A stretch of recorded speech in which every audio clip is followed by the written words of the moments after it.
Prime Minister, I see you have already mastered the essential craft of the European politician, namely the ability to say one thing in this Chamber and a very different thing to your home electorate. You have spoken here about free trade and amen to that. Who would have guessed, listening to you just now, that you were the author of the phrase British jobs for British workers, and that you have subsidised, where you have not nationalised outright, swathes of our economy, including the car industry and many of the banks? Perhaps you would have more moral authority in this House if your actions matched your words. Perhaps you would have more legitimacy in the councils of the world if the United Kingdom were not going into this recession in the worst condition of any G20 country. The truth, Prime Minister, is that you have run out of our money.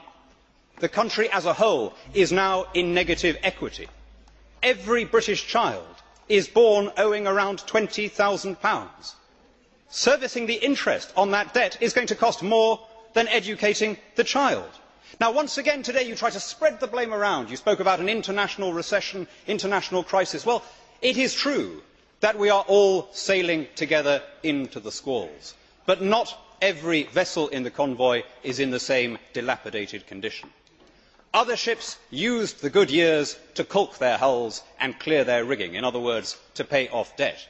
But you used the good years to raise borrowing yet further.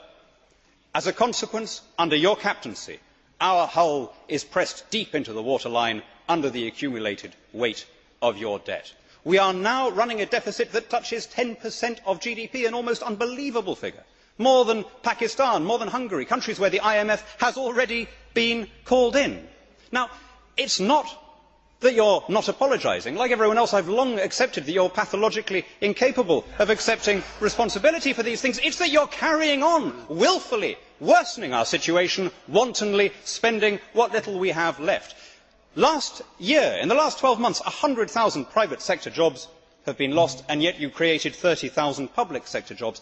Prime Minister, you cannot carry on forever squeezing the productive bit of the economy in order to fund an unprecedented engorgement of the unproductive bit.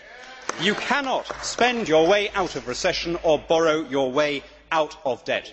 And when you repeat in that wooden and perfunctory way that our situation is better than others, that we are well placed to weather the storm, I have to tell you, you sound like a Brezhnev era apparatchik giving the party line. You know, and we know, and you know that we know that it is nonsense. Everyone knows that Britain is worse off than any other country as we go into these hard times. The IMF has said so. The European Commission has said so. The markets have said so, which is why our currency has devalued by 30%, and soon the voters too will get their chance to say so. They can see what the markets have already seen, that you are the devalued Prime Minister of a devalued government.